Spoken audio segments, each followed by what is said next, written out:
everyone, and welcome back to A Theater Near You. I am your host, Kris Randazzo, and joined this evening, as always, by a scuba diving mouse, Paul Giroux. You introduced me as the scuba diving mouse. That was the only thing I didn't want to be introduced by.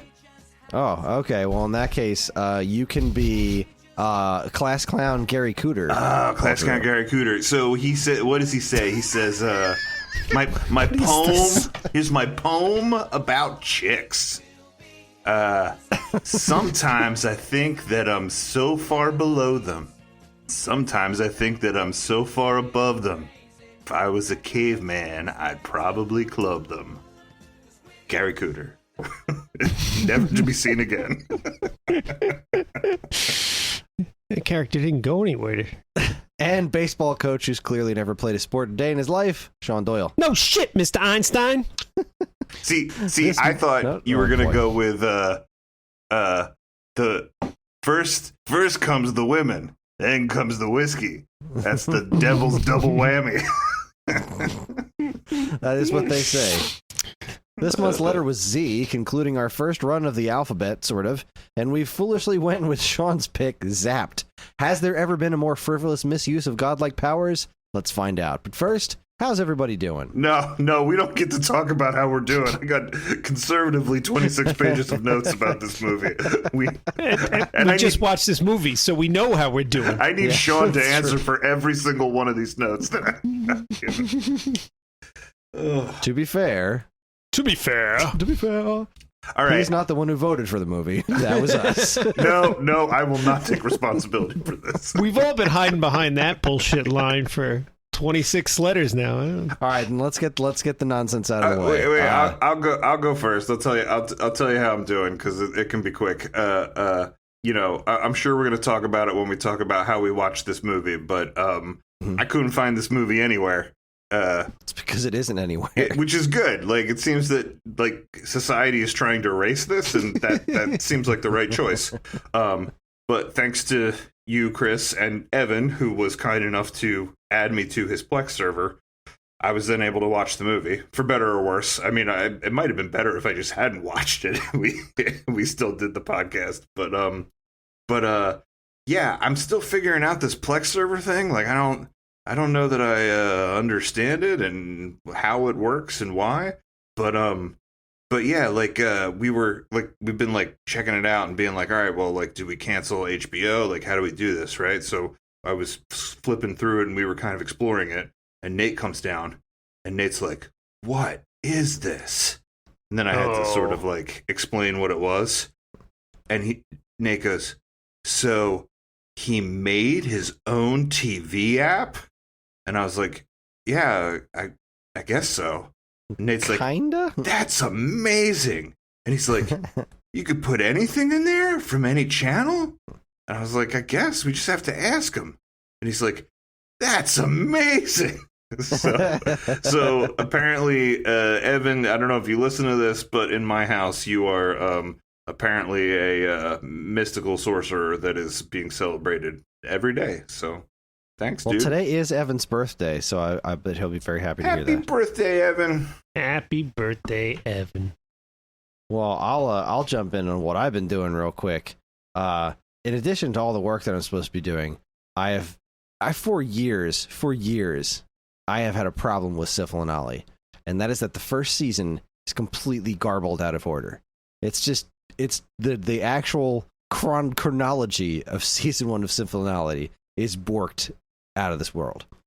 So I had this thought over the years that I would love to take the show and re-edit it in chronological order. Just, take season 1, cut out all the duplicated sketches, cut out all the pointless music videos, and just restructure it in a way where episode by episode, the Sifl gets more and more mad at Ollie as he does the news segments, or Ollie gets more and more unhinged as Precious Roy goes on, because the show was it does have a trajectory. Things happen and then other things happen that reference those things as it goes on. But in broadcast order, none of that makes any sense. This stuff only becomes apparent if you've watched the show a dozen times like I have. In the words of Mystery Science Theater, it can't have a story arc because it's a puppet show.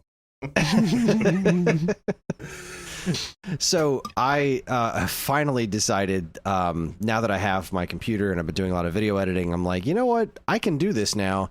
I'm going to do it. So Evan helped me out a while back. I bought all of the episodes of Syphil and Ollie on Amazon, because you can buy the show on Amazon right now in glorious 720p. The problem is that they cut out a bunch of it. The episodes are stuffed two episodes together as one episode. A lot of the songs are missing because they didn't have the rights to use them, that kind of jazz. So I went through the Internet Archive and I found really high resolution rips of somebody's VHS collection that has all the commercial interstitials, all the previews, the next episodes, and everything else in it. It's not nearly as good as the Amazon stuff, but it's still pretty nice. So what I did was Evan actually went through the whole series for me. He put a capture card and plugged a Fire Stick into it and just played all the episodes I bought and recorded them directly to his computer. So we could capture all of them in glorious 720p. Now I have all of the files. He missed a couple episodes, so I had to do those myself. I plugged my Apple TV into my capture card. It worked just fine. So I have all the episodes, and I started putting them up on my YouTube channel, and there hasn't been any sort of copyright claim yet, which is great. I'm 4 episodes in, and I made this whole spreadsheet trying to restructure the whole series in a way that it makes sense. But today I fell in this rabbit hole because there's a Syphil and Ollie subreddit that I kind of poke my head into every now and then, and I said 3 years ago that I want to try to do this, and since I started it, I decided to jump back in and say, hey, I'm finally doing this. And this other guy jumped in and said, oh my god, somebody's actually doing this. I have a whole spreadsheet about this stuff. So I went into this rabbit hole today trying to match episodes to Ollie wears a specific shirt for 5 episodes in a row. So the first 5 episodes he's wearing an orange shirt, and then the next 5 episodes he's wearing a black shirt. And I tried to kind of make sense of that to kind of restructure things in order, but it didn't really work because they clearly filmed a bunch of the extra segments that led into things like Precious Roy way earlier and then just kind of shuffled it all together. So not all of it can match up. And I figured instead of every now and then having a shirt out of order, I'd just be nah, he just does costume changes all the time, because it doesn't look as weird if it's only once in a blue moon he'll be wearing the wrong shirt instead of he just changes costumes all the time. But I've put way too much thought into this, and I'm going to be very happy about it when it's done. And I hope I did it right, because I'm not really going to know for sure until I'm watching the whole thing in a row. But I feel pretty confident that I've come up with the optimal season 1 viewing for Syphil and Ollie, and it's going to be on my YouTube channel exclusively. And I'll get Evan to put it up on the Plex server. You're a nut. I am a nut. Yeah, I was just thinking, this is the ravings of a madman. I really enjoyed that show. I didn't realize there was any kind of story arc. I thought it was just what came on at 3 a.m. when MTV was still good. And you were up too late, and you were a little slap happy, and it was wonderful. I had no idea there was a story.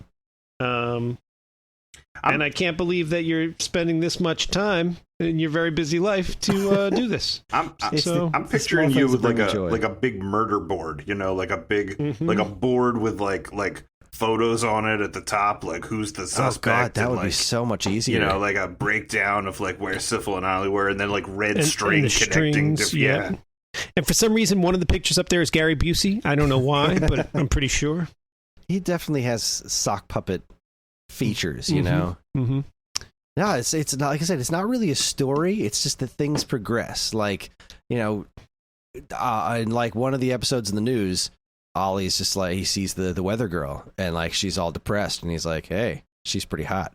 And then another episode, you find out that Ollie slept with the weather girl. And then another episode, Syphil fired the weather girl and replaced her with a robot because Ollie slept with her. And there's this whole thing about Syphil going out with Serena Altschul. I kind of remember that. That runs through the whole season, and then in the last episode, Serena dumps him, and he's all sad, but she's going out with Ollie now, so he's rubbing in his face. It's fascinating stuff to me, and 5 other people. But those 5 other people are leaving me all these wonderful, happy comments on my YouTube channel. They're oh, thank goodness someone's doing this. This looks great. Yeah. Anyways, how about you? You done anything that stupid, Sean? My stupid's not at that level this month. The only two things I have to report on the stupid factor. One, in randomly researching Marvel Comics, as I do, I came across, at one point there was an AIM robot that was put undercover to infiltrate the Enclave as a lab assistant named Frank. And that robot's numerical designation, MST3K. Oh, Which that made me happy. Frank? Frank was the lab assistant. You never got a last name. I assume Frank was the last name and the first name was TV, but they didn't go into that. That's amazing. Yeah, so that was one little fun nugget that I found. And then the other thing I did that's a little more on focus for our podcast here, I don't think I talked about this last time because I think this was just like 2 weeks ago, although my sense of time has really fallen apart. I rewatched all the Cloverfields. Oh. I didn't mention this last time. You right? mentioned that when you came over to watch when the I came movie, over here, but not on the thing. So I rewatched all of them. I really enjoy the hell out of those movies. And anybody who hasn't sat and watched all three of them, I say go do it. Lots of people watch the first one and then not the two sequels. The two sequels were very different. Not only from the original, which I enjoyed, but also from each other. And you've got to do, and I'm sure there's a million, YouTube videos on this. You got to do a lot of the writing yourself to connect these three things together. I think, like it is a loosely knit together trio of movies, but each one was like the third one's an interesting sci-fi movie, and the second one's like a suspense thriller, and the first one's basically it's a Godzilla movie mixed with Blair Witch or whatever, but really enjoyable. And I would like them to do a fourth that maybe actually tells me the story of how this all works together a little more succinctly. But yeah, that's what I've got. Hey, pretty solid. Will you guys go to Blobfest with me next year? Yo, I just learned about that, and I was so pissed that it's this weekend because I've got my sister's party, so I can't do it. I just learned about that. I was like, this is awesome. I want to go to Blobfest. What is Blobfest? I don't know. I have no idea. But it's at this theater in Phoenixville called the Colonial Theater. So it's like maybe a half an hour from where I live. And that's where they filmed that classic scene in the Blob where all the kids are running out of the theater. Yeah. We're in the 50s Blob, right? Yep. Not the 80s Blob, right, although that was a great movie too, but very different. Yeah. They apparently that town, I didn't know this, does a whole festival every year celebrating the movie The Blob. Yeah, and then I think like there's a race too that's like the running from the Blob or whatever, there's like a 5K or something. And yeah, they do movies. I guess they show the Blob as part of it. But God, I would hope so. This weekend, the Sunday is an MST3K-a-thon, and like people from MST3K are supposed to be there. Jonah and Joel and Emily. But I have no idea if it's movies that have already, like, if it's old movies. I have no idea if it's new movies. I don't know if it's live. Like if it was like a live riffing thing, I would totally pay $200 to see it. But like if they're just going to show movies that I already have on DVD, like I don't want to see it. But I don't know. Whatever it is, they're not going to do the Blob. They're performing at Blobfest. They're not going to do the Blob. I don't know. I have no idea. Is there any riff tracks for the Blob? I don't even know. I don't know. I can't say that this MST thing will be part of next year's one. But like, I just think I'm fascinated by the idea of it. I think we should all go next year. Like, I don't have $200 this year. I probably won't have $200 next year, but like, we should just say we're going. I agree. I love the concept of any town being like, we're going to celebrate this random thing every year, and like to just pick that movie. Like, I am not talking ill of the 50s Blob. That's a great movie, but to dedicate a day every year, like. How many things get their own holiday? I mean, everybody celebrates, every town has like, you got your winter holidays, your Christmas, your Hanukkah, you got 4th of July, you got Memorial Day, you got Labor Day. And this town's like, what should we add to the basket? I know, Blob Day. Are you kidding me? I love you. I love you for being that random.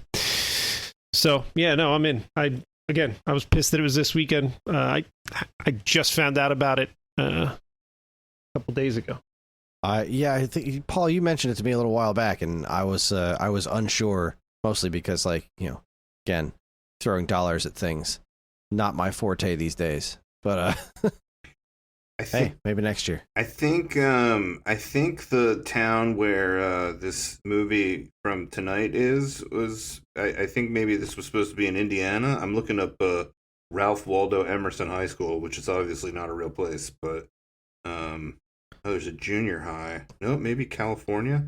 Maybe there's some place that does a Zapped festival every year. Wouldn't that be great? God, I hope not. This doesn't seem like the kind of thing that people should be proud of. It's more of the shame of a town. Not at all. Not at all. I was almost wondering, Kris, if I should ask you if we should try to do some kind of disclaimer at the front of this, like in the show notes or something, that like some kind of trigger warning thing that there'll be like, oh my God, discussions of sexual assault. But I also think that like if there's people that listen to our podcast and go, oh, I should watch Zapped, that's the next movie they're doing, at least they're not going to be able to find it. So, like, yeah, you should definitely set up a warning. I thought you were going to say at least they won't be able to find us. It seemed like you're right. Thank God. God.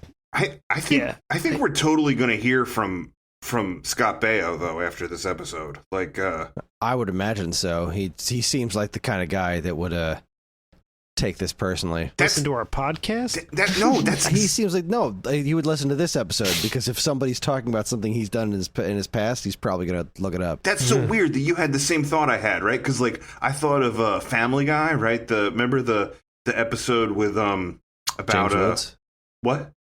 James Woods? No, the episode about Luke Perry, where Peter writes the article right. that Luke Perry's gay, and then like and it's all in good fun because Luke Perry voiced Luke Perry in the show. But then he's like sitting by his pool and he's like, all right, time to read every high school newspaper and see if anybody mentions me this week. Like, I totally think that's what Scott Baio's doing. Like, I think Scott Baio wakes up every day and it's like, well, I wonder if anybody's talking about Zapped. So I think we're going to hear. You think we have high school newspaper levels of cred? I don't know. No, I just think that's the kind of guy that Scott Baio is. Like, he's 100% like making sure people are still talking about this movie. Not talking about the sequel though, because he wasn't in it. Do we have to? So his character was mentioned by name. Did you watch the sequel? Not all of it. I skipped through it just out of morbid curiosity, and wow. It's basically the same movie. Oh, Did we ever confirm whether the Zendaya movie... Zendaya? I don't know. Zendaya, yes. What's the Zendaya movie about? Is it about her getting psychic powers? Is it a remake? Or... I only watched 20 minutes of it, but again, I wish that was the movie that I had sat down and watched. No.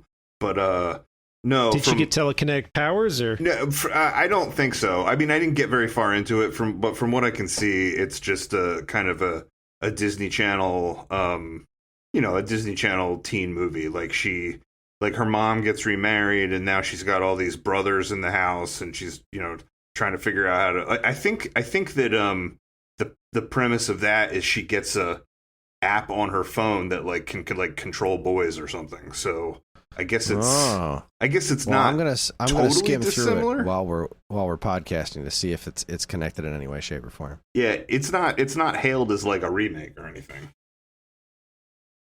Well, that's unfortunate. That's a missed opportunity right there. See, it's weird that you're the one that watched the sequel, because usually I'm the one that's I'm kind of surprised that you didn't dive in and just spend the time on it. I was so done with this movie after I saw it. I was so angry at this. I would not give this any more time. All right, before we dive into it, let's get the nonsense out of the way. Oh, all right. I mean, the whole thing is nonsense. It's true. The whole thing's nonsense. All right, let's get the information out of the way. Sean and I obviously watched this in my house as usual with Karen and Greg. We viewed it via Plex because it's literally our only option. I drank chocolate milk and ate whatever beef jerky Sean's dog would allow me to get away with. Sean, you had a special drink. Oh, right. Karen came up with the idea that the food tie-in could be microwave popcorn because you zap it in the microwave. Genius. And Sean made some kind of drink. Electric lemonade. Because electric zapped. It all kind of works. Does it have whiskey in it? No, electric lemonade's like vodka, lemonade, Sprite, and I think I missed something. Vodka, lemonade, Sprite. There's something else. I'm I'm genuinely disappointed that I didn't know ahead of time that I could have just been eating salami that whole time. I told Greg to stop and buy a salami because we needed one, because my brother-in-law Keith, when he found out we were watching this, he was like, that's one of my favorite movies of all time. He just looks at me and he goes, shh, no shit, Mr. Einstein. He was like, you need to bring salamis. You're going to want salamis as your snack. Like, all right. And then I told Greg to get salamis and he showed up with beef jerky, which is close but different. That was perhaps the only part of that movie that I would like to see survive. That weird pot dream sequence with Scatman Crothers, where where he's being chased by where he's biking with Einstein and being chased by his wife, and she's hurling sausages with a bazooka. Like we should put that on YouTube, and we should just erase the rest of it. I did really like that scene, start to finish. And you know what? Scott Baio wasn't in it. When he first goes into the dream sequence, Scott Baio's got his back turned. It may or may not be Scott Baio hovering over a table, and he's like, hey, I can't even remember the character's name now. What's Scott Baio's name in the movie? Barney. Who cares? Barney. Hey, Barney, is that you? And then Einstein interrupts, and he goes, Barney works with me now. And you never see Barney in that scene. They Scott Baio'd out. That's Genuinely disappointed that it wasn't Yahoo Serious. Paul, how about you? What did you? Obviously, you watched this via Plex. What else did you eat anything or drink anything special other than tears? Yeah, I watched it in the fetal position, crying over my cookies and milk. No,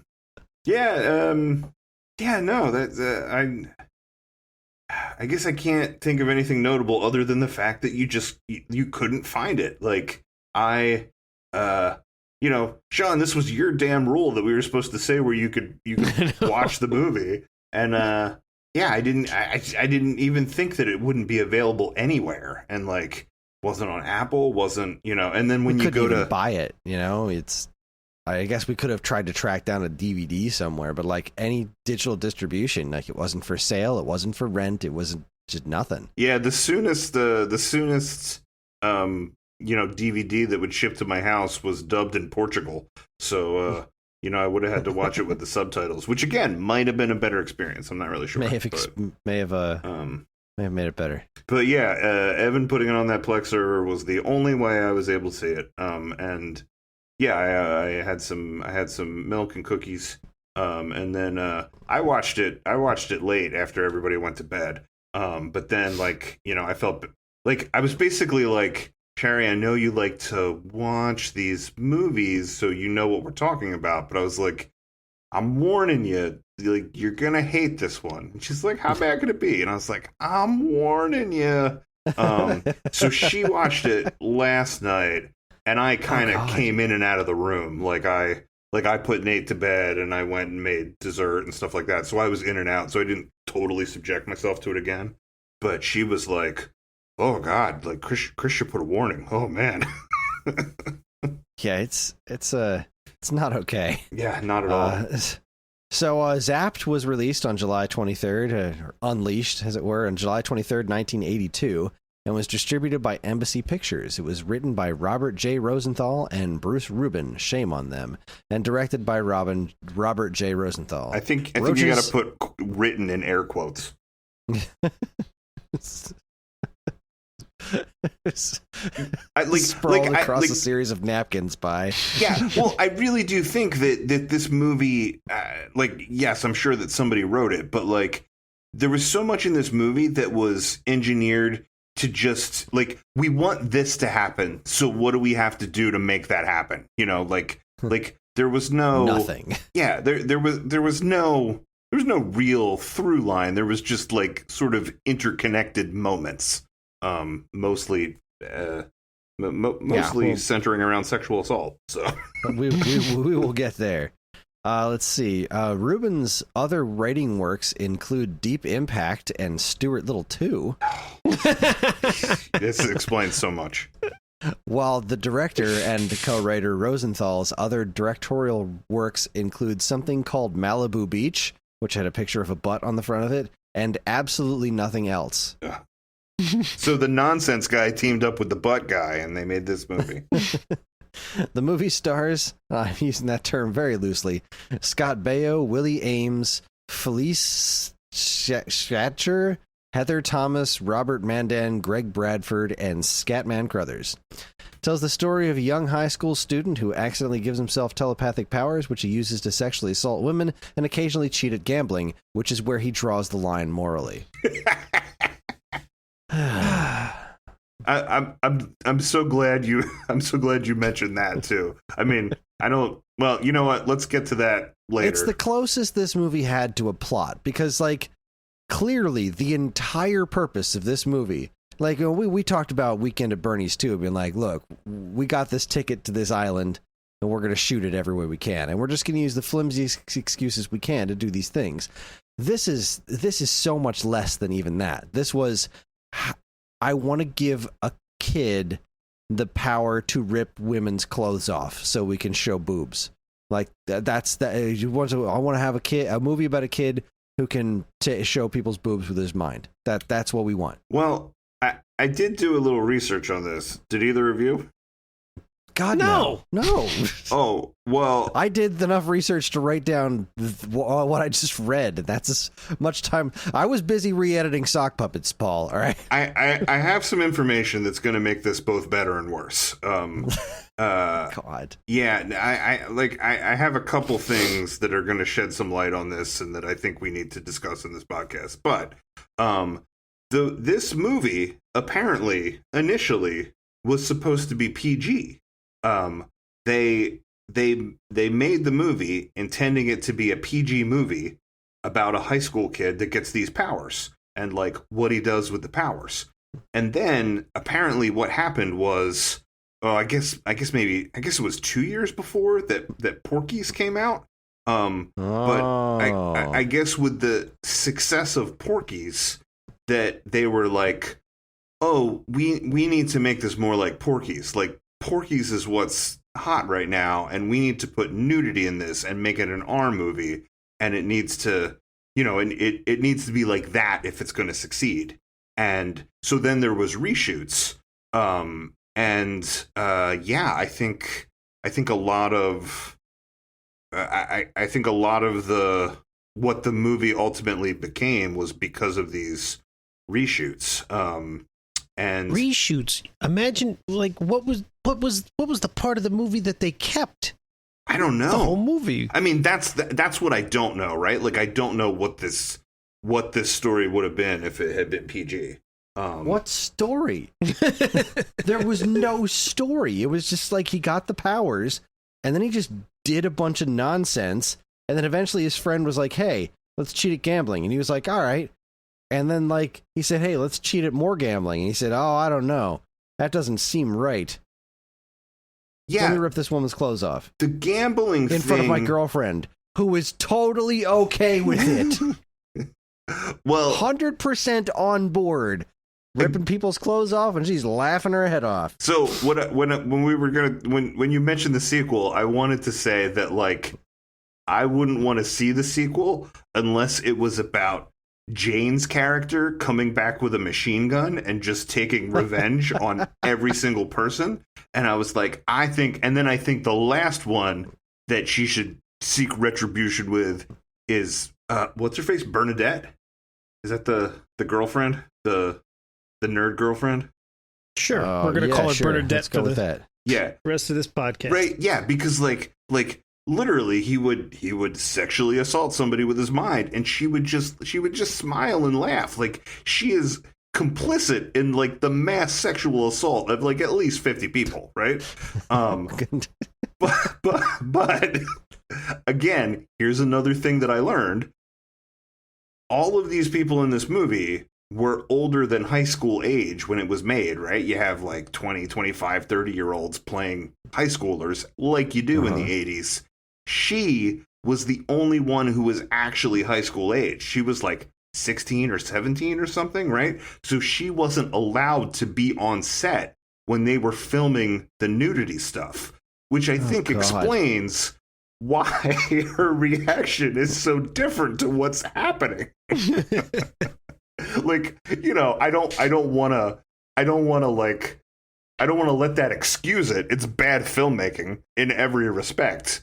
But, like, that does kind of explain a little bit, like, why she's having a reaction as if, like, he made a thing go up in the air and fly around when really he, like, ripped women's clothes off. It explains a little bit. You have 26 pages of notes. I feel like we glossed by something that I really annoyed me when it happened. You mentioned it a couple minutes back. You want to start at the beginning? I think we should start with the mouse torture. You want to start with the mouse torture? I see, and that's part of the movie that I loved. I was like, this is great. We're just getting mice drunk and putting them underwater, but not killing them. No. We're going to give them air supplies. I loved it. That part I was really on board with. I don't know why he was experimenting with alcohol. Like, how... I understand that the beer got in there and that made the magic happen, which I kind of get, but it seemed like an unnecessary, like it could have just been a chemical. Like, I don't, the whole thing with the mice never came back either. When I was looking for the movie and I couldn't find it, on Amazon where it says movie not available, the one thing that you're able to do is watch a clip from the movie. And I guess they chose the very first clip, right? They chose the opening, like 2 minutes of the movie or whatever, right? So, like, before I found the thing, before Evan provided the thing, I watched that mouse scene, and, like, I laughed hysterically. I was excited for the movie. I was like, this movie's going to be so fun. Like, I looked at that stupid mouse scene, and I was excited for this movie because, like, it was so stupid. I love it when there's science that has absolutely no practical application. Like, it reminded me of Lawnmower Man, right? Where we're watching them make the monkeys do VR, and it's like, well, like if the monkey was doing a VR of like swinging through the jungle, like that'd be one thing. You could like test what it's doing to his mind, but like you were having the monkey playing a first-person shooter game, like that's not like that, like. That's not applicable science, like I felt like it was the same thing with this. He says, we want to test the effects of beer on like deep sea diving. And I was like, yeah, but you're doing that with mice. They don't go in the water. Like, there's no practical application for this science. It's just mouse torture. Plus, even if that's somehow directly related to human beings, who's like, let's figure out exactly how much beer we should let our deep sea divers have.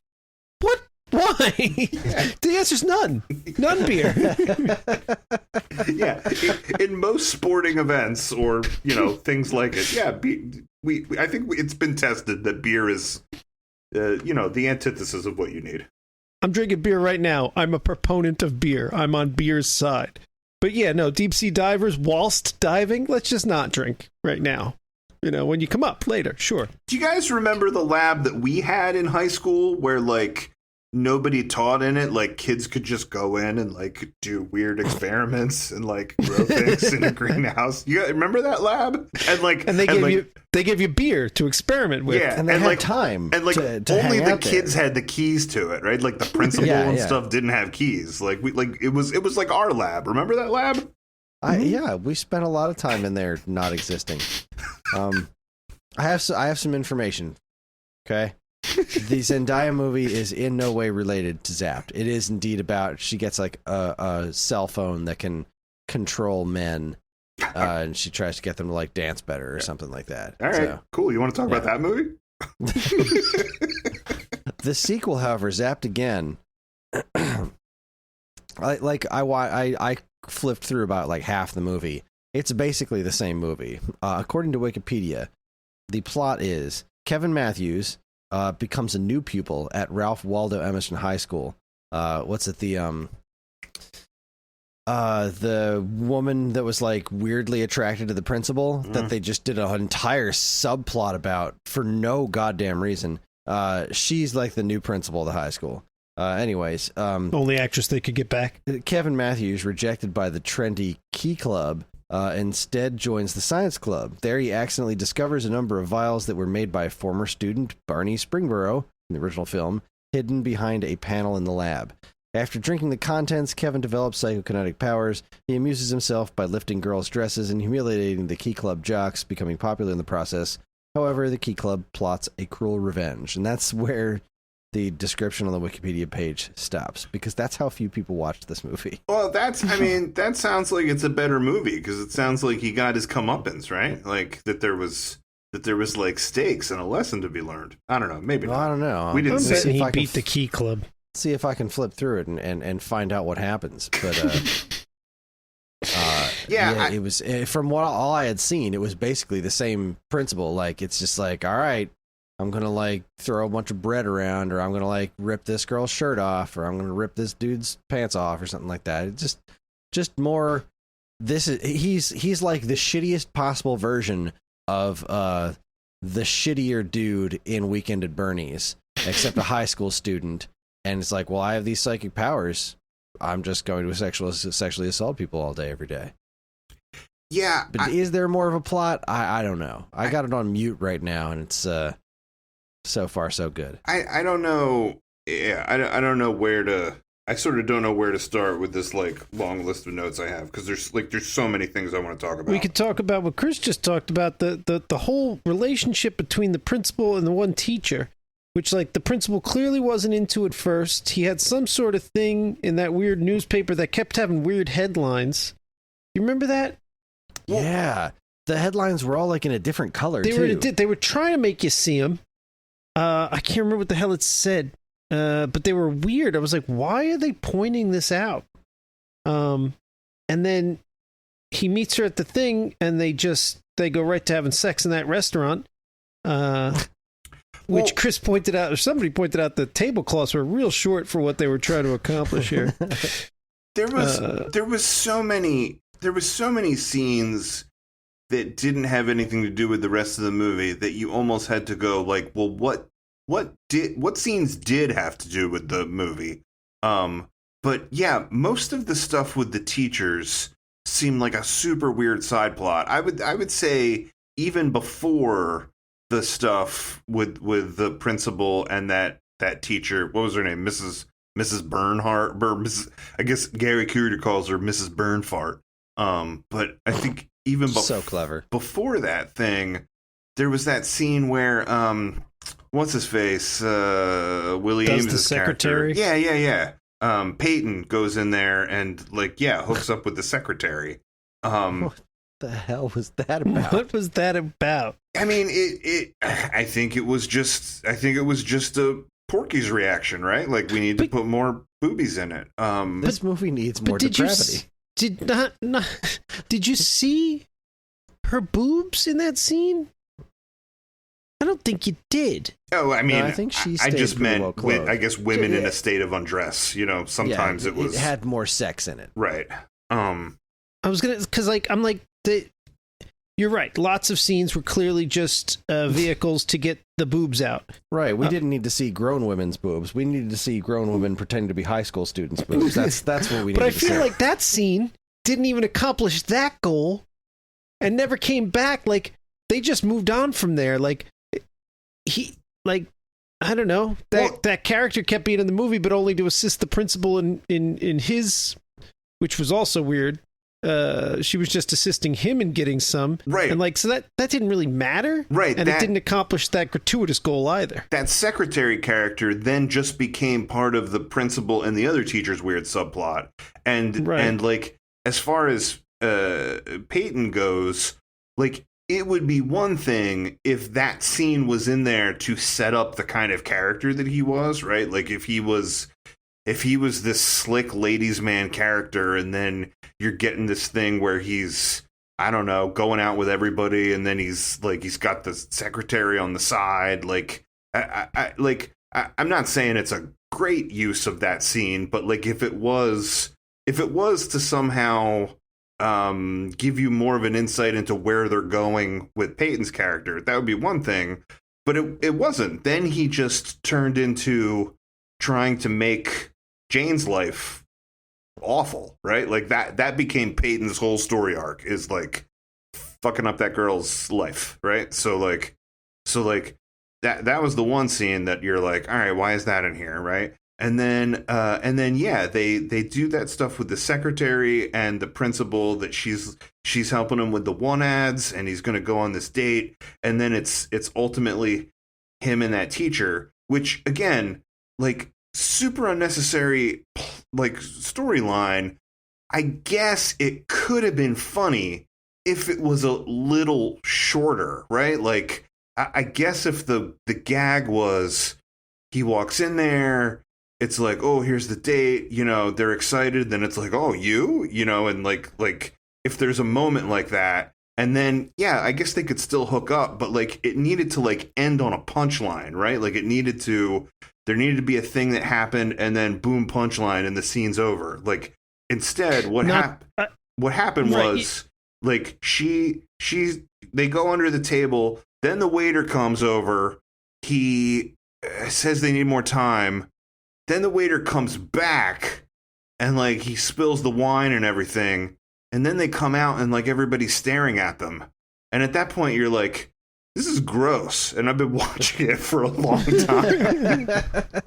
Yeah, the bit with the waiter went on too long, but could have almost it wasn't a great joke, but at least it was a joke. And maybe you're right. If that was structured a little different, maybe that could have been the punchline they left out on. But instead, you just stuck with it. And again, it wasn't a gratuitous excuse to get boobs on the screen, which at least I understand. It's like, all right, that was our goal. We wanted to get some boobs on the screen. It wasn't that. So they had to still be going for humor, but they just kind of petered out. Yeah. Right? Like the waiter was it again, the waiter's reaction to him, and he spills the wine, and at least that is a joke. Not great, but it's a joke.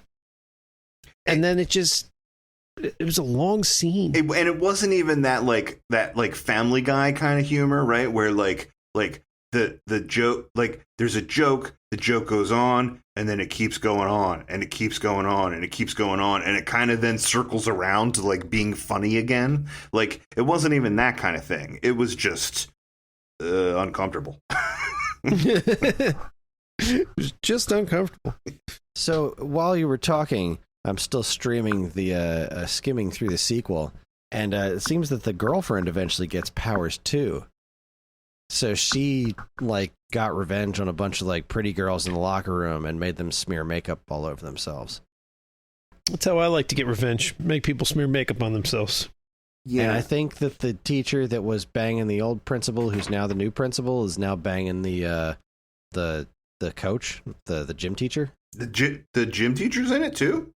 Oh, it's a new gym teacher. Oh, wow. He just means that lady sleeps with whoever she works with. Yeah, and now she's waving a dildo around. So at kids. Yes. Nice. At children, yeah. This Scatman Crothers as the gym teacher who looked like he hadn't played a sport in his life was, I'd say, my favorite part of this movie. Certainly.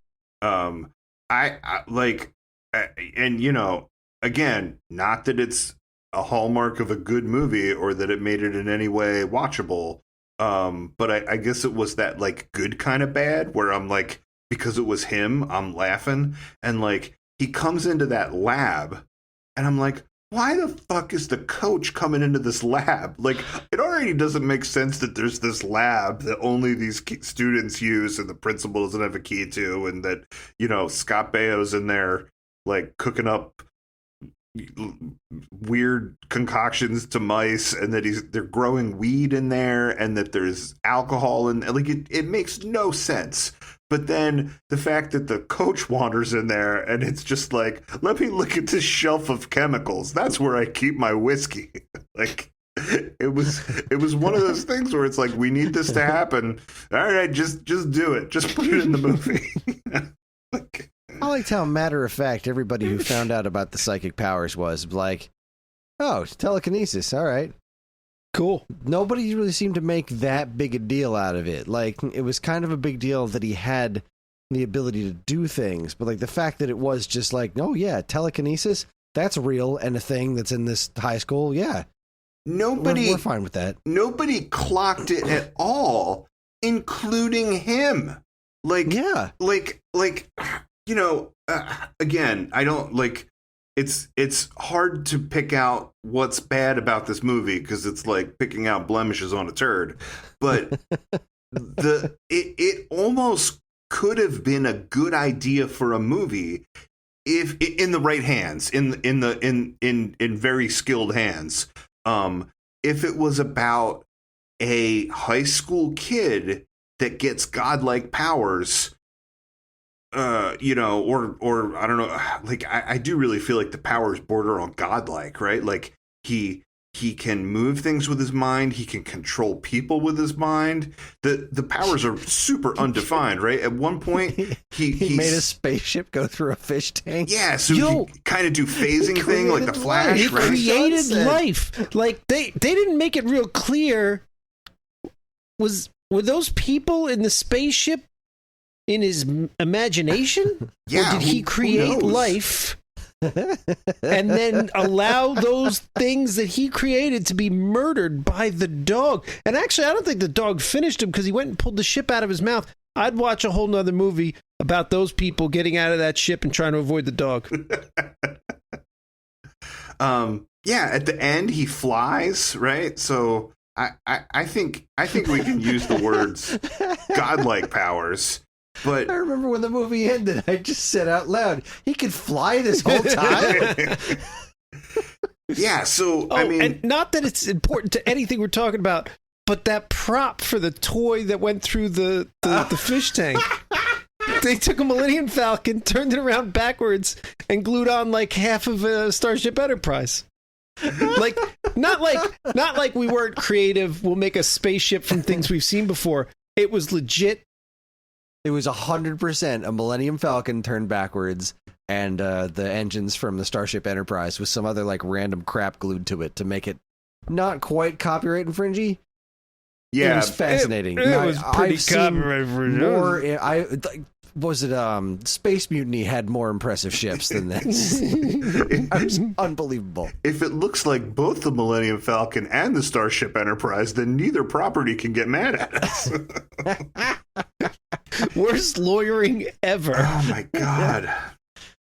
Got that shit. Yeah, figured out. so in the right hands, I think a movie about a kid that gets godlike powers, where then you go, cool, like what's he gonna do? Is he gonna help people? Is he gonna go off and start a school for mutants? Like where you're like, what is the good thing he will do? And then that he just wants to like, use it to get some, to hook up or whatever, right? Like or that, to, do innocuous things like get potato chips from across the room or something. Yeah, like have just to do much more than that. To do juvenile things like that might be a funny movie. But there was none of the realization that he even could, could do things with his powers, right? Like even Spider-Man in those like Sam Raimi movies, like goes through the thing where it's like, oh crap, like look, I look different, like I have to figure this out, right? Can I jump off buildings? How far can I jump? And like there's that really great montage. I think even I think there's other movies with like superheroes that are more juvenile, right? Like I think Shazam has a scene like that, right?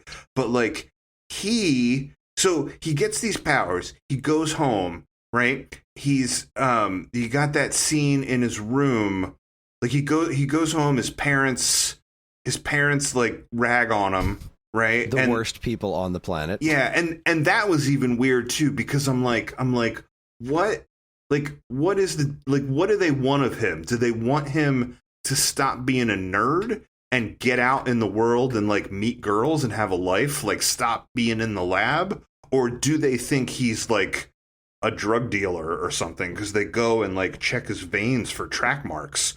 So the messaging on that was real weird. Like I couldn't figure out what kind of character he was supposed to be or what the parents thought he was going to be or whatever, right? But there's that whole scene where they're in the room or whatever, and then the mom kind of yells at him from the door, and then she walks away and he slams the door with his mind, right? And then she walks in and she's like, why did you do that? And then he blames the dog, and then she leaves and he slams the door again with his mind, and then he kind of just like lays down and goes to sleep.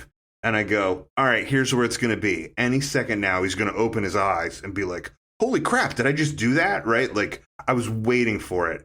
And like, nope, dude just went to sleep. Like, slammed the door with his mind, went the fuck to bed, right? He got telekinesis. Then the next day, when he's doing the all the Fantasia stuff in the classroom and like sweeping up with the mops and stuff, she doesn't walk in and go like, "Oh my God, you have telekinesis." She walks in and she's like, "Cool, let's do some experiments." And you're like, "Wait, what?" like, no one even takes a second to go, "You are a god."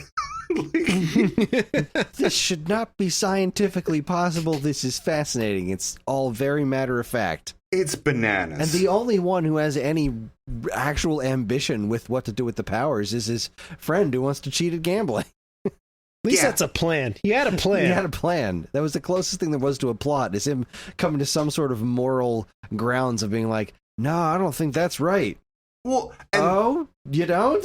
And Talking that's about what gambling, right? That's what made me feel like Bernadette was the villain of the movie, because like Bernadette keeps giving him this line of like, "What are you doing? What are you doing with Peyton? Are you just trying to be Peyton Jr.? You guys are going to go gambling. All you want to do is like use these powers for gambling, you know, blah, blah, blah," right? And I'm like, dude, use the powers for gambling. Like, I would much rather you get on a plane and fly to Vegas and use your powers to make some money where you're stealing money from an insured casino than to use your powers to sexually assault 50 different women at the prom, right? Like, going to Vegas, I think, is a better choice, just goals wise, right? But like Bernadette's like, "No, you can't gamble." But then, like, when he's ripping clothes off people, Bernadette's like, hilarious sexual assault.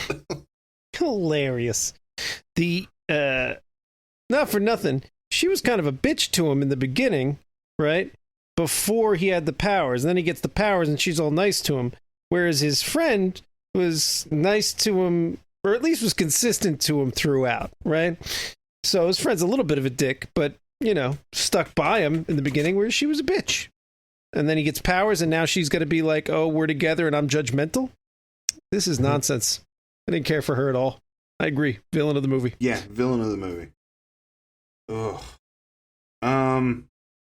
Yeah. I give that role to the director, but second best without a doubt. Well, can we talk about Peyton and Jane? No. Because I think that's my next. Oh, you big said beat. before they were trying to. It almost seemed to establish him as a ladies' man.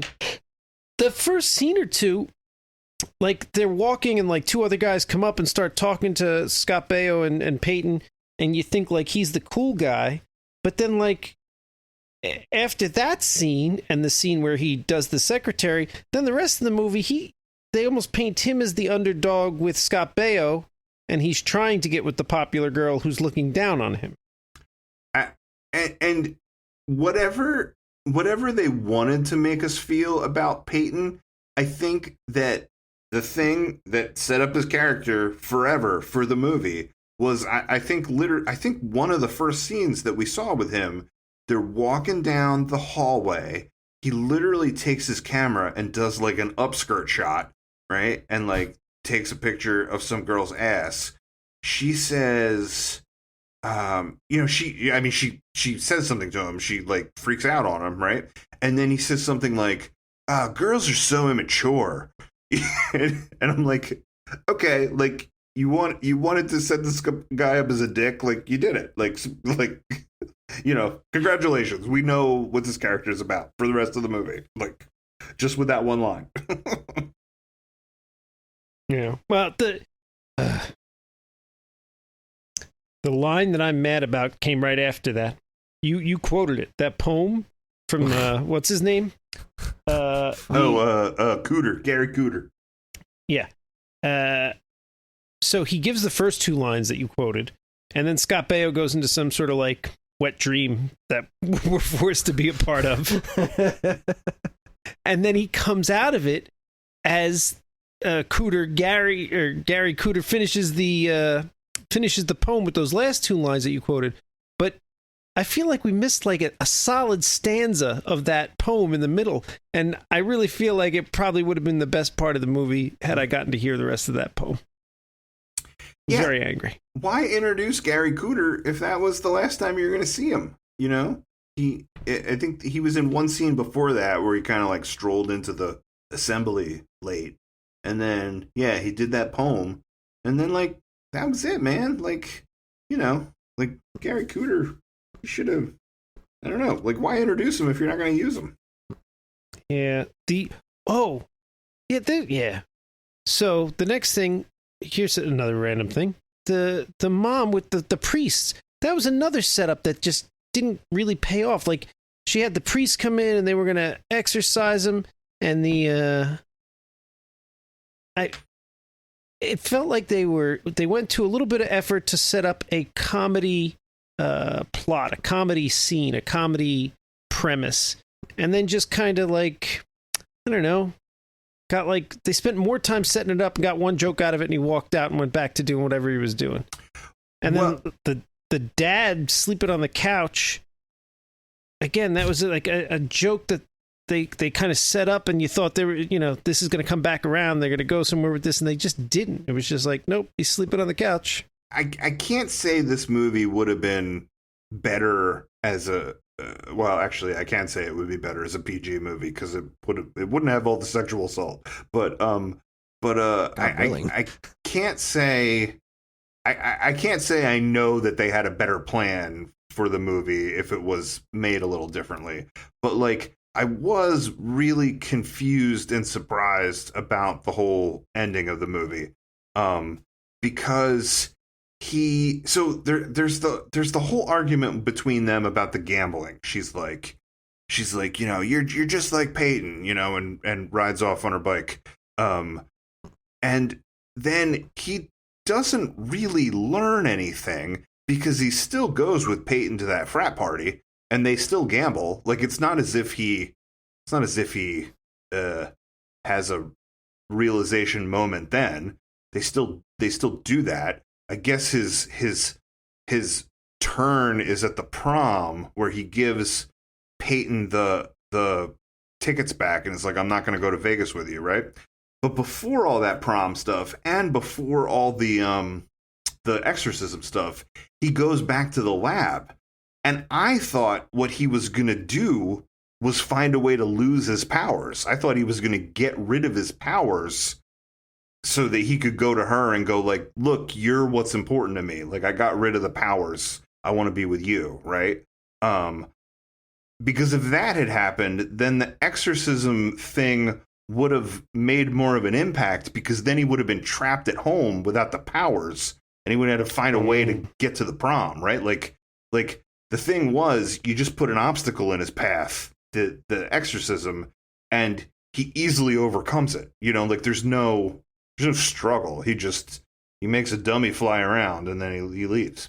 You know, like there's no like dramatic rise to unfold. It's just, you know, a goofball scene. Just, wouldn't it be great if we had an excuse for this puppet to fly around?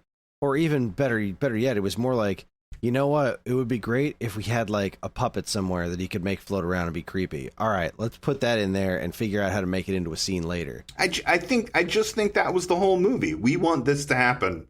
Make it happen. You know, what do we need to do what do we need to do to have a dummy in the fly around? This would be funny. Yeah. Oh, and man. It wasn't. It never was, and it was always awful. Yeah, I was pretty I didn't hate it as much as, oh god, all right, that's not true. I did hate it as much as Young Einstein, but it was just for very different reasons. Like, I do think it was a better film, I guess, than Young Einstein, which isn't really a high bar. Like, I don't know, things happened with occasional purpose in this movie as opposed to Young Einstein, which was just like a constant state of what the fuckery. But I mean, as egregious as it was, I wasn't ever bored. But you know, it was still really awful. Yeah, I think a lot of it was me just dropping my jaw in shock at what I was seeing. Yeah, it was. Karen did not like this movie one bit. It was one of those things that it stuck with her for a couple of days. She's like, that was a really offensive movie. Yeah. And like, I don't want to like, there's one thing to be like overly offended by everything, but then there's like things that are legitimately offensive. And that's what this was. This was really, really wild.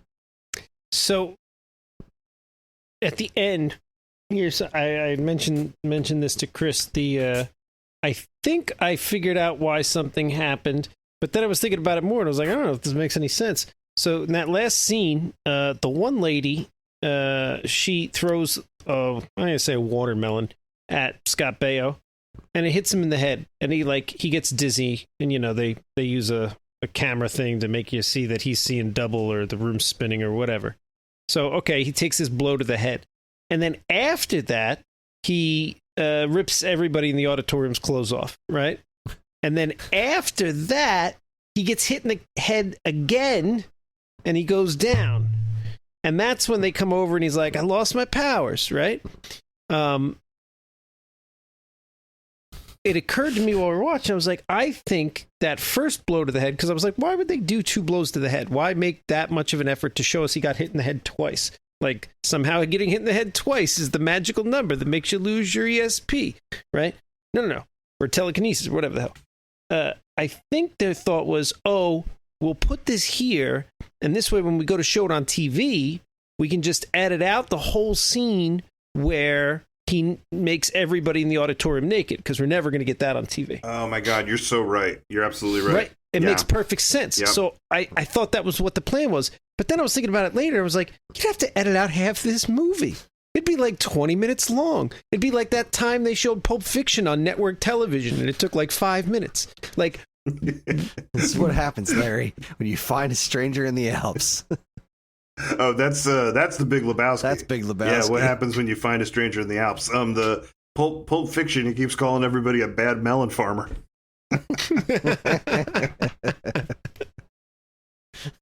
Oh. Yeah, every single thing in this movie was like, we want this to happen. What's our excuse to make it happen? Like they had all those cheerleaders in the movie, and it was like, we want this to be in the movie. What's our excuse? And like they had a baseball game.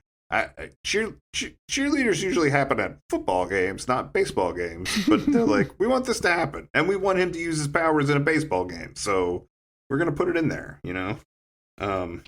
I also wrote this note. This might have been the one other time that I laughed at this movie, but like not because they did something funny, just because it was so fucking stupid and bad that I had to laugh. So like, I can only imagine that this was one of those after the fact reshoots, right? Because like they do the whole baseball game, and then after the baseball game, there's the scene where the other team comes rolling up, and they're like, and then like he sexually assaults those women, and then pantses the guys and like picks them up and makes them fly around with their butt cheeks just being shown to the audience for like what seemed like a long time. Yeah, a really uncomfortable amount of time, right? I really thought he was gonna like impale them through the butt on like tree branches or something. I did too, and I think that's just like leftover scarring from Evil Dead. I was like, I think these people are about to get tree raped. I think that's where this is going. And I think just seeing Evil Dead at too early of an age, you're just always expecting tree rape now. The thing that I laughed so hard about, it was not the butts or the potential tree rape. I don't want you to think that's what I laughed at. It's that they come rolling up in a car, and the car has writing on it, and it says Emerson sucks. So like these assholes graffitied their own car. Like, it was so stupid. Like, what a stupid idea to put in this movie. Like, somebody thought of that. Somebody's like, oh, they should come up with a car that says Emerson sucks on it. Like, what a bunch of assholes. Yeah, I want to talk about Peyton. All right, go for it. Why? Because it's important. Because nobody else will. Well, we have to. it made me mad. It made me confused. What? See, this is what happens. We pick these movies and then we talk about them, and then at a certain point, you guys are like, "What's the point? It's bad." And I'm like, "No, like we have a podcast where we got to talk about this stuff, right?" But like, all right, so I felt really bad for Jane, right? Like I didn't understand what was going on there, and like Jane was kind of a little bit of a bully at the beginning of the movie. Like at one point, I think she tells Barney, she's like, "Oh, maybe you can go to the prom with your mouse friends," you know? And like, I don't know, I think there was some dialogue between her and Peyton where you're kind of like, oh, she's shallow, and she's, you know, it's only important for her to be with this other guy because he's going to take her to, you know, Hawaii after they graduate or whatever it is, right? But like in general, I didn't think she was like bad, right? Like I didn't think she was an unlikable character. Like, what are you talking about? Well, the like, whole scene with her and Peyton, she's like, "I'm not going to have sex with you because I'm in a relationship and we're going to Hawaii." And he's like, "Well, I'm going to get $1 million." And she's like, "Oh, well, if you're going to get $1 million, let's have sex."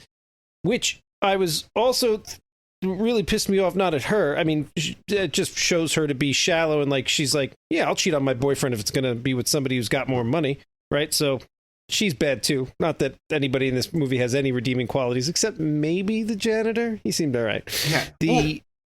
But that scene that you're talking about where they have sex and then he snaps the shot and you know, and takes a picture of her naked, right? Like, wholly reprehensible scene, but I literally could not have imagined where it was going to go to at the end of the movie, because I literally don't ask me why, but I literally still did think after that scene that they could still pull it off, that they could get it back, right?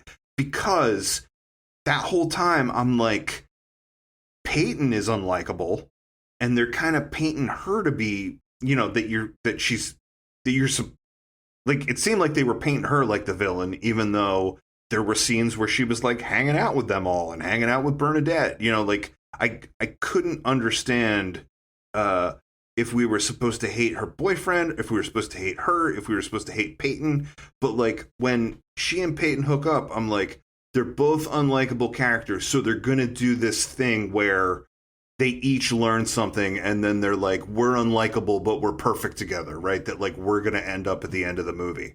But that is not what happened. He does like revenge porn for her at the end of the movie, and like, you know, like shows her naked picture to everybody at the prom. And then when she understandably freaks out about it, Scott Baio rips her clothes off. like that was the only distraction he could think of. He's got limitless mental telepathy powers, and he just needs a distraction. What's the only thing he could do? And he could have done anything. He could have knocked over a punch bowl. He could have made a light bulb go out, but no, he rips that girl's boobs out. And Bernadette smiles and laughs at the whole thing. No, wait. Let me tell you why I hate what's her name. Not Bernadette, the other one. Jane. Sure. Because she's got this plan, right? Look, if you're shallow and you're all about money, and she's like, I'm going to use my body and whatever I got, and I'm going to get money. Hey, you got a purpose. Good on you, you know? So she's got a plan, and she's stupid enough to listen to Peyton's lies about, oh, well, I'm only going to get an allowance of $1 million or whatever. All right, so, you know, you can't control stupid. You are what you are. Okay, we'll let that go. So then she's like, all right, let's have some sex. And then the next day, she's like, I hate you. Stay away from me because I'm with my boyfriend because we're going to Hawaii. It was like the next scene. It was 2-3 scenes later. It's the next day. The whole reason you had sex with Peyton, you didn't like him. You weren't attracted to him. The glances in that scene made that clear, right? Like her acting made that clear in that scene. She made a conscious, strategic decision. This guy is going to get money. I am going to have sex with him so I get that money. But then the next day, she just abandons that plan entirely, like with no other change. Why is it the next day she's like, no, leave me alone? Well, why did you do what you did? I think You did that to get money. I think that the reason why is because the movie is bad and doesn't make sense and does weird things. Well, so then I just decided she's bad at strategy and I hate her. Well, so this is another thing that I read about. This movie. So the actress that played Jane, I think it was like her first real acting role, and she did not agree to the nudity. It's hard to know like what was in it originally and what was an afterthought, but like sounds like initially the movie was supposed to be PG and not have any nudity, and then they're like, oh, Porky's, you know. So like I guess for these reshoots they asked her if she would do these nude scenes, and she declined. So she didn't know that they did this until she saw the movie, and then she sued. But you know, they put her face on the picture, you know, the naked picture, so they, you know, superimposed a face, and then when Charles in Charge rips her shirt open, that's a body double. So like I think SAG rules state that you're supposed to be able to like consult and like help pick your body double, and like they didn't do any of that. So Wow. she sued. Good. Holy shit. Yeah. So Like I feel bad for both Jane the character and like the actress that played her. I'll work with you on the actress. So I'm not meeting you halfway on the character. No, No, the man, character I was would- still shit. Jane But- was my favorite character in the movie. Here's one for you. So this movie happens, right? And then let's just, you know, this is my moment to Hollywood.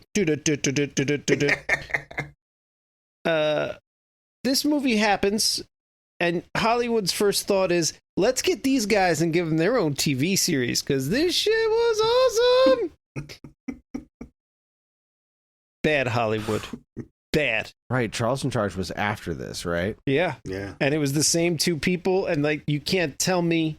And Peyton's basically playing a watered down version of the same character, right? I mean, Scott Baio's character is a little more competent and cool in Charles in Charge, obviously, but Peyton's character is more or less the same.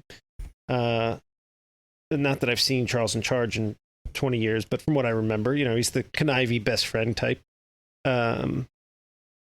So yeah, just bad Hollywood, Ugh. bad. I do not want Charles in charge of me Ooh. in my Me days neither. or my nights. Especially not Zapped the was nights. 82, and Charles in Charge was 84. Wow. Right, so that's a direct response. Somebody in Yeah. Hollywood saw this and was like, "We need to develop a sitcom." These two clearly have what it takes. They have the it factor. That we are looking for. Like, was Zapped successful? Do we know?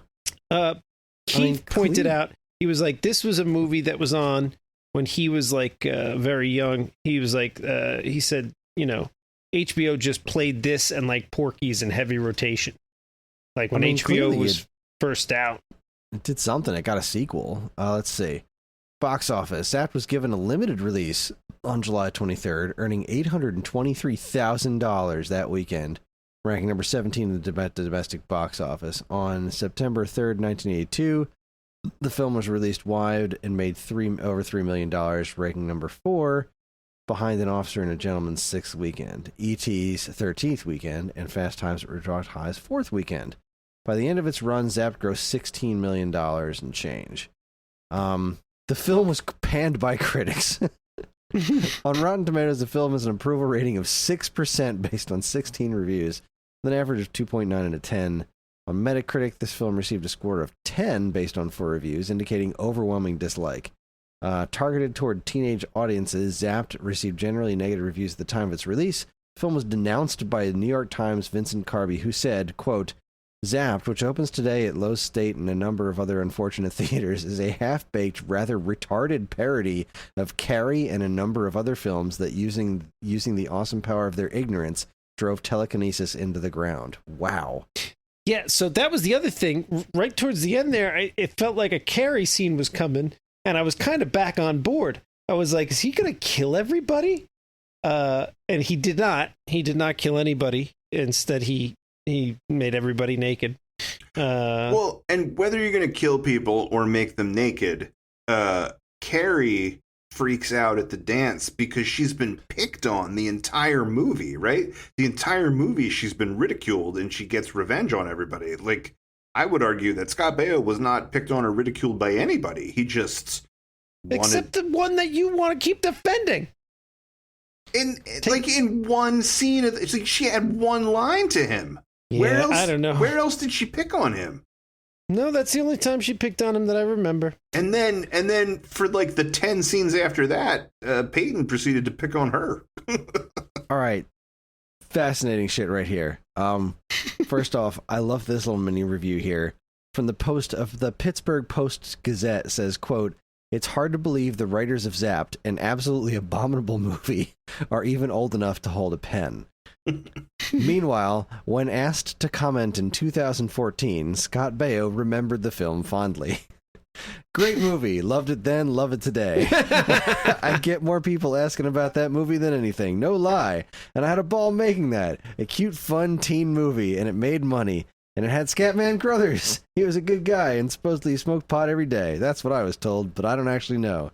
But I got to work with Willie Ames, and it was a great experience. Good people, good crew, good director." We're going to hear from Scott Baio. You mark my words, we're going to hear from Scott Baio. No, Scott, we're going to hear from Scott Baio's lawyer. Scott, if you're listening. All right, Scott, we need to talk. I don't agree with you on just about everything you say and do. And this statement is no different. You should be ashamed of this. This was not good, and you should feel bad for doing it. And I personally think that you owe at least the three of us an apology. Yeah. So, you know how to mail at geekade.com, theater near you. That's how you reach us. This was a bad movie, and you should feel bad about it. You know what? Maybe Scott Baio will reach out and let us know that he's the reason you can't find it anywhere. He's spent the last 10 years doing his absolute best to just scrub the internet of this movie, to get it off of any possible service format and really just rid the world of it. And if so, I think we have to just, yeah, if so, good on you. good on you. You made a mistake, but you're trying to fix it. See, like, I look at this, when I look back at other comedians that have since come out as right-wing nut jobs, like Rob Schneider, for example. I still love Surf Ninjas. That man's work in that movie is a masterpiece. Scott Baio, you are no Rob Schneider. Oh, man. That's the tagline for the episode. Scott Baio, you are no Rob Schneider. God, of course he remembers it fondly. Loved it then, love it today. Wow. All right, back to work. Back to work, gentlemen. Where were you? I'll give you the rest of my notes because I think I got the big ones. Let's see. We talked about the weird pot-induced hallucination with Scatman Crothers. Again, wonderful scene. Yeah, Everybody should go best watch scene that in the scene. movie. I liked that scene online. I liked when he called his wife a bow-legged sapsucker. That made me laugh.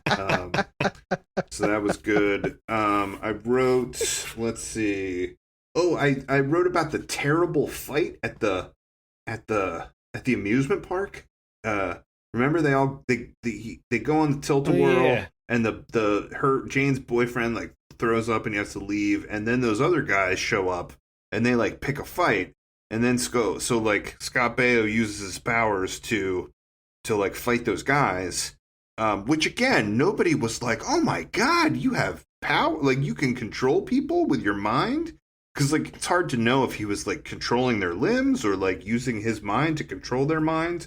But it was so bad. He hit it a little bit there. Like he made Peyton. It looked like Peyton just like tossed that guy, which I mean raises a whole different. Then it should have been like, Peyton, you have superhuman strength, because like Peyton had his hands on him and he kind of, Scott Baio then uses his mind to like throw the guy 20 feet in the air or whatever. So, yeah. I'm sorry. And, yeah, well, and he hit it a little, but go ahead. Well, and he quotes De Niro before he fights them. He like does taxi. And then everyone else taxi around is driver. like, what are you doing? What are you doing? Yeah, like he's like, there's nobody else here, so you must be talking to me. And you're like, literally everyone else is there. Like you're not using this quote effectively. So yeah, I wrote down about that awful fight. I wrote down about the lab sex, the weird lab really sex long scene. Oh yeah. Where'd they get that bed from? Yeah, why is that bed in the lab? What is happening? Why is the bed in the school? Did they bring that bed from home? Maybe it was from the nurse's office? Why not just go to the nurse's office? No, let's do it in the lab. There's chemicals here. I love that smell. We have no chemistry. We must make our own. God, that montage was so bad. There's the one scene where like he tries to kiss her and she like says no and he looks sad and then she jumps on him and it was just terrible. Terrible all around. Yeah. I wrote down about the roulette in the frat house. Who was the nerd guy? Was that guy from like Revenge of the Nerds? There was that. Yeah, right? He was super cameo? familiar. I think the two of them, right? Yeah, it seemed was like they him and were a his friend. cameo from another movie. Yeah, that's what it felt like to me too. But that wasn't the guy. The scruffier guy wasn't the guy from Revenge of the Nerds. I don't think. The guy that seemed most familiar was the skinny guy with the glasses. high pitched voice, or the funny pitched voice. And I know Revenge he's of the been Nerds was later, wasn't it? That was like 83, 84, wasn't it? Yeah, I think so. So this was 82. I think this came out first, so it can't be Revenge of the Nerds anyway. I don't know. I mean, that guy has been a nerd in like every, I mean, like, it seemed like he made a career out of it in the 80s, being the nerd. I don't know. What Maybe he's it was doing the now. thing like with that other character. He thought, with the poem, you thought he was going to go somewhere or mean something, and it was just like, nope. We're hoping this archetype registered a laugh. Yeah, they could have brought Gary Cooter back at the frat house. They could have brought him back at the prom. Anywhere. Why introduce him? Yeah, so I wrote that down. When they get to the prom, he walks in and he gives her an orchid. Like he pins the orchid on her and he's like, it's one of the ones that I grew. And I was like, finally, the orchids. Like the principal's been talking about these orchids the whole movie. Like finally this orchid thing pays off. That was weird. Yeah. That was indeed weird. God. I think Why did the principal even want the orchids? To show up his ex-wife? Yeah, I mean it was all in there in weird little nonsensical lines that made no sense. Like I thought too that that him growing the orchids for the principal had something to do with why he had that private lab. Which is still completely nonsensical. And that then growing the orchids in the lab allowed him to grow pot for Peyton, I guess, which then allowed Scatman Crothers to burn the pot and have the hallucination scene. I guess really it was all for that. Maybe they just wanted to do that scene and they shaped an entire movie around it. This is the kind of thing that always used to drive me nuts about Saved by the Bell, too. It always seemed like the characters in these kinds of things during this time just had all kinds of free downtime during high school. I don't remember there being any downtime. It was just like, all right, go get the books and make it to the next class. You And I went was to class more than I did. I didn't know how to get around going to class. There was always like somebody around to be like, you should be in class, go to class. I didn't go to class a lot. I had a lot of free time, but I did not have a private lab that I had access to with mice and scuba gear for the mice. Sean, did your parents ever check your veins for track marks? Because I think if any of the three of us that applies to, it would have been you. Look, I never did any drugs. It wasn't me. I didn't do anything. No, my parents were pretty cool. Just massive amounts of sugar. Yeah. Well, And sure. salt. Yeah, I'm going to blame my family for that one. the only other thing I wrote down was like at the end of the movie when he rips all these girls' clothes off and there's just breasts and bare bodies all around the prom of like people in various states of nakedness. Like one of these like underage girls runs by Scatman Crothers and he just like runs after her and tries to grab her, and then the wife like tackles him, and I'm like, cool, this is where we're at. Just sexual assault. like literally the geriatric coach is like running after an underage girl. Cool. Here we go. There it is. That's the end. That's what I got. We need to pick a good movie. Whatever we do next has got to be not terrible. No shit, Mr. Einstein. There it is. Are we done with this movie? I don't have anything else to add. I'm good. I want to put this behind me. I mean, if you're going to ask me would I recommend, I would say no, but I would also say don't bother. You won't be able to find it, and that's okay. I recommend it doesn't matter. You can't find this movie anywhere. And thank goodness for that. Thank goodness. Well, I guess it's about that time to start discussing our options for numbers. Are we? So, we're doing a number one. We're going to do a number episode. We're all good with doing numbers?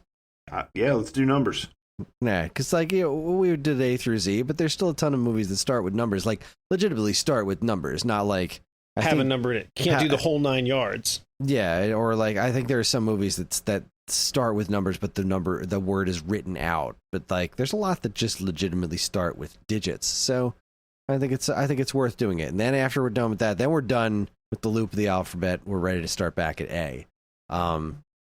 I will go first because I don't know. My only backup option is a legitimately bad movie. So instead of even suggesting Three Ninjas, I'm going to go with Three Ninjas Kick Back? Yeah, no, the third one with Hulk Hogan. No, I have not seen this movie. I do have specific memories of seeing at least most of it when I was a kid, but I don't think I've ever attempted to watch it as an adult. So I would very much like to watch 2001: A Space Odyssey. All right.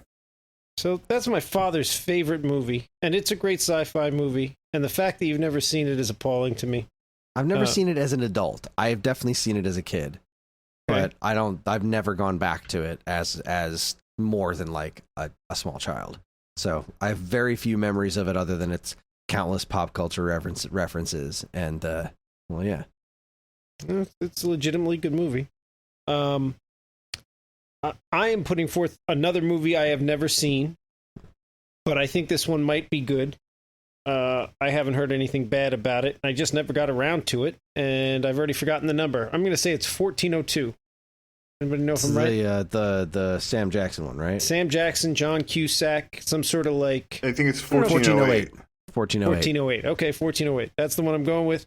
I remember when there was commercials that came out for it, I was like, oh, this looks great. I love these actors. This seems like a scary, suspenseful thriller type movie or something. Maybe with a little bit of Twilight Zone mixed in. Like, I'm on board. Let's do this thing. And then I just never got around to it. So I would like to see that movie. So that's my number pick. 1408 is based on a Stephen King short story. And the short story is really good. I don't know that I thought the movie was great. You've seen it. Okay. Yeah, but it was a long time ago. And I don't want that to color our, I don't know. I don't know what to say. Like, I want it to be fair, but we all just said we should pick a good movie, and I don't know that I thought that was a good movie. I was going to say, some of my favorite movies are based on Stephen King short stories. When I say a good movie, how about I'll lower the bar and say, let's just not pick a terrible movie. Well, I'm worried that you guys might think that mine's a terrible movie. I warn you, I hadn't put a lot of thought into this until now. Usually I'm like pretty ready, and I guess I've been wrapped up in how bad this movie was. I wasn't really thinking about the next one. But I do know, I do think I know what I want my pick to be. Yeah, I don't think it's a thing that you would go, wow, Paul would be into this movie, but I did really like this movie. It was the first thing, I think it was the first movie I saw on Netflix when you got the discs mailed to your house. And so this thing came in the mail and I watched it, And then there was one scene I probably watched like 10 times just because I was like, holy crap, which was the rap battle at the end of the movie. So my pick is going to be 8 Mile. Huh. I've never seen that one. Me neither. I've only heard good things about that movie. Yeah, I mean, you know, I like I said, I don't know that it would be in my wheelhouse to suggest a pick that is sort of based on the real life story of Eminem, but I did think the movie was pretty damn good, so that's my pick. Mm-hmm. Okay. Well, I guess it's time for voting. All right. We're watching 2001: A Space Odyssey. That, All right. that is a good movie. Society says it's a good movie. That should be readily available. When you say society says you didn't like it? I haven't seen it in a long time either. Like, you know, I mean, like, I know it's an important movie and that it's it sort of changed things as far as like visual effects and storytelling. But like, probably when I saw it was in high school, and I probably couldn't appreciate it. No, this.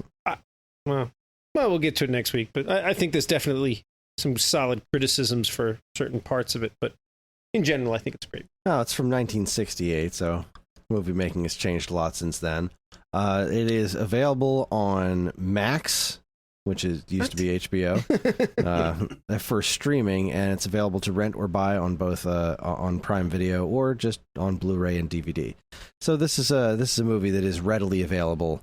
The thing that really fascinates me about this, which I don't think I ever saw, 2010 is a sequel to this, right? Yeah. That I had one of those records, like record storybooks of as a kid. And that always had a weird, like, I was always weirdly fascinated with it. I don't remember a damn thing about it. And I still have that record upstairs. I should listen to it.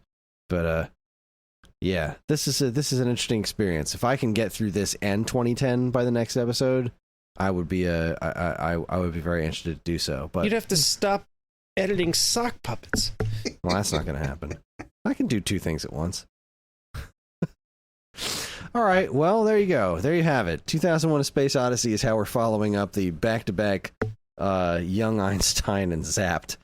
It should be fun, right? I don't know. I remember so little about this movie. I'm curious at what I'm going to think of it, but it's not really a fun jaunt, if that's what you're looking for. We'll make it a fun jaunt, Sean. We're gonna bring the fun. All right, well, I don't have anything else, so I think it's about time to wrap this up. Theater Near You is a part of the Geekade Podcast Network, and if you'd like to get in touch with us to share your comments, movie suggestions, or just condemn us for bringing this movie into your life, send us an email at mail@geekade.com. We can also be found on most social media outlets. That just reminded me. When was it? So I asked Evan for these movies, and when I mentioned Zapped, his reaction just cracked me up. I said, "Sir, can we get Zapped on the Plex for this evening?" And he said, "Absolutely fucking not. That's too far. I was okay with Yahoo Serious, but this is too far. I'll see what I can do." So remember, everybody out there, if you have hate mail for us, send it directly to Scott Baio. Because he thinks this movie's good. We can also be found on most social media outlets and the official Geekade Discord server, all of which can be found in our show notes. If you'd like early access to this podcast and several others in the Geekade Podcast Network, check out the Geekade Patreon, linked to in the show notes. It helps keep this show running and our site shiny and clean. Thanks for listening. We'll see you next time in a theater near you. We'll be talking to you, Scott Baio. Playing for keeps, yeah, we're dancing all night.